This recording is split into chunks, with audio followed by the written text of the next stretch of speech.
personnel. So I needed something to do. So I got on the phone and talked to a friend of mine, my main man, Bubba, who was plugged in with Donald Trump. And he was working down here at Trump's various casinos. And, I say, man, I need a job. And next thing you know, Bub plugged me in with a job at the resorts at the gift shop. So, he says to me, the one thing Bub says, he says, listen, man, don't embarrass me in front of Donald, man. I stuck my neck out for you. Cool. I can follow that.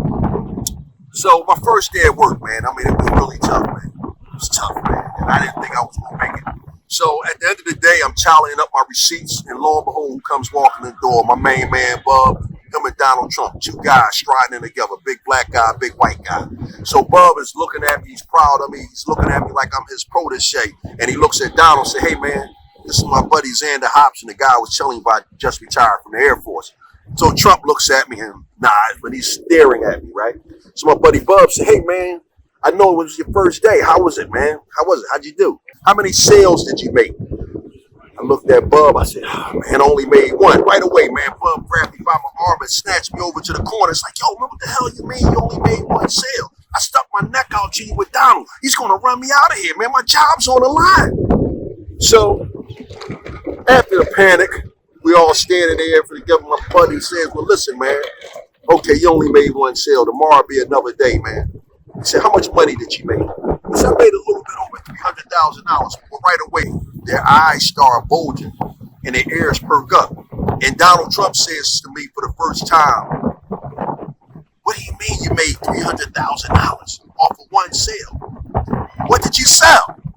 I said, well, a guy came in here today looking for some fishing hooks. So I sold him a couple of deep sea fishing hooks. I said, well, he realized that he needed a boat to go deep sea fishing, so I took him over to the boat department. I sold him a Crips crab. Well, after he bought the boat, he realized that he couldn't pull the boat with his Porsche, so I took him over to the automotive department and I sold him a Range Rover Jeep. Donald Trump says, wait a minute. You're telling me a guy came in here today for some fishing hooks and you end up selling him a boat and a Range Rover Jeep? I said, no, Mr. Trump. The guy came in here today for some tampons for his wife. And I said to him, hey, man, your weekend is shot. You might as well go fishing. You guys might not believe this, but that finger pointing bit that you always see your president do when he's... Believe it or not, folks, Donald Trump got that off of me. Let me tell you how he got that off of me. So after that first day at work, right, after I made that big sale, Donald turns and looks at my buddy and says, I like this guy, man. Sign him up. So as the two guys go strolling out the door, my buddy looks at me and smiles. Where I get a call later on that night. He says, listen, man. He said, you're in with Donald. He said, but as a formality, we need you to go to a job interview this Saturday. I show up for that interview, right, looking to go ace this thing. And when I get there, I see these two smart-looking guys up in there. I'm not going to lie to you. One of them was an Indian fella and another guy was an Asian fella. So right away, I'm nervous. So when I see Bub, right, I say, Bub, what's up with them two other guys right there? My buddy assures me, hey, man, you're in. Donald likes you, bro.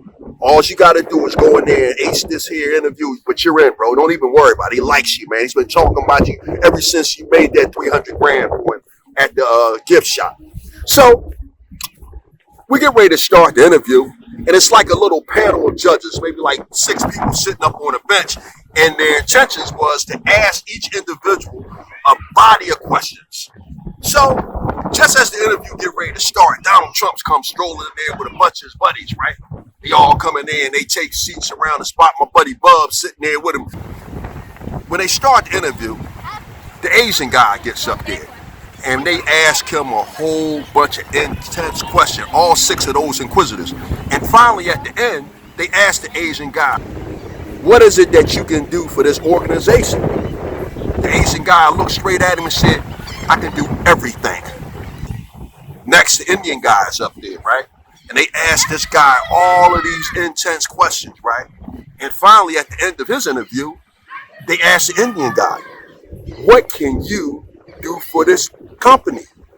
The Indian guy looked at him and confidently says, I can do anything. Well, it's my turn. I don't mind telling you, I'm nervous. So they get up there and they start asking me all these questions, right? Every so often I peep over there at Donald and he's like nodding me with courage, right? Like saying, yo, man, you got to answer. So I answer all the questions.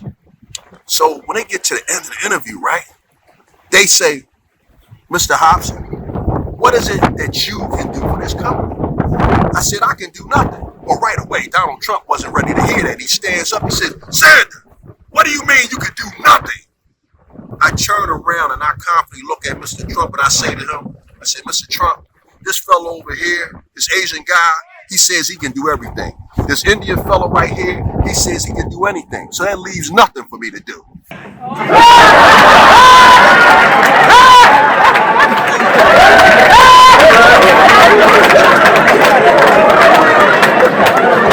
So right away, right, everybody started laughing. And Donald started laughing too. And he said, listen, Zan, listen, man, I like you and everything, man. And I think you're a good guy. But keeping it 100, if there's nothing for you to do, what do I need you for? I said, sir, you need me to point the finger at.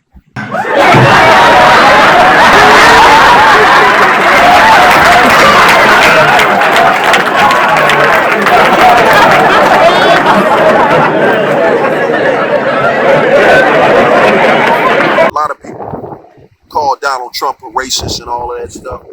And they forget about how at one time Donald Trump was in vogue. Back before the internet and all of this stuff, my main man, Paul James, he used to sell boxing footage to fighters from all over the world. And that's how he got plugged in with Trump. There was a lot of good people down here that was plugged in. Don King, Butch Lewis. I mean, this place, this Atlantic City, man, was great. A lot of people like to say that Donald Trump was prejudiced, but they forget how rappers singing about Donald Trump. People love the guy. Now, one of the things I liked about Donald Trump, people to be totally honest, he did support black business. In fact, there was a guy around the corner, his name was Skip, black guy, owned a diner. And one thing about Donald Trump had an ongoing thing going on with Skip. And he used to buy egg sandwiches off of Skip every day for his immediate staff. Now, the downside about these damn egg sandwiches was, I don't like egg sandwiches. Not unless they're made with accent. Accent makes food taste like it should. But the crazy thing about it, Donald Trump expected his staff to eat these egg sandwiches and drink this coffee. It's non-negotiable. If you work for Donald Trump, you was going to eat one of Skip's egg sandwiches and you were going to drink some of Skip's coffee.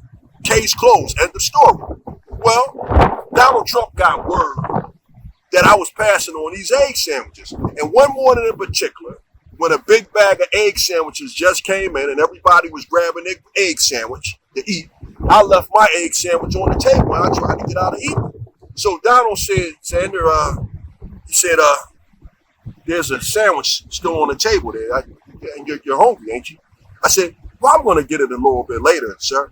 And he was trying to be patient with me and trying not to blow a ride. But you know, guys like Donald Trump, they're not used to somebody tell them no. So he says to me one more time, he said, Sandra, go ahead and have your egg sandwich and your coffee because we want to get started with the meeting.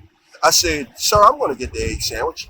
He said, God damn it, Sandra, you get that egg sandwich, your black ass. So, needless to say, I had an egg sandwich and some coffee that morning. But I was hot about it. And anybody who knows me, they know I can be a mean and vindictive person. So, fast forward a little bit later, we were getting ready to head down to Washington, D.C. And normally we would fly down in a helicopter, but for whatever reason, we decided to take the train. And what I learned when we was en route to the train station, Donald Trump had brought this real extravagant train card that he picked up over in Japan, and he just wanted to ride in this train and head down to D.C. So we're walking through the Union Station up there, and as we're walking through, we see these two beautiful women. One of them was obviously a mother and a daughter combination. The mother was a little older, nice looking lady, but the young one, oh my God, she was beautiful. I mean, she was awesome. And as we're walking, Donald sees her, and right away he taps me. And he's like, Sandra, And I look over there and I say, yeah, some nice looking ladies. So what happens is he says to me, he says, listen, find out where them two ladies are going. If they're heading south, I want you to invite them to ride down with us. So, bada bing, bada boom, the ladies are back in the car and we're heading down to DC, and Donald's entertaining them both. And we're sitting all at a table, drinking coffee and talking and whatnot, exchanging small talk. So at this point, right, the train goes into a tunnel and you hear, ah! Well, when we come out the tunnel, Donald Trump is sitting there holding his face and it's red. You can see this big handprint on his face.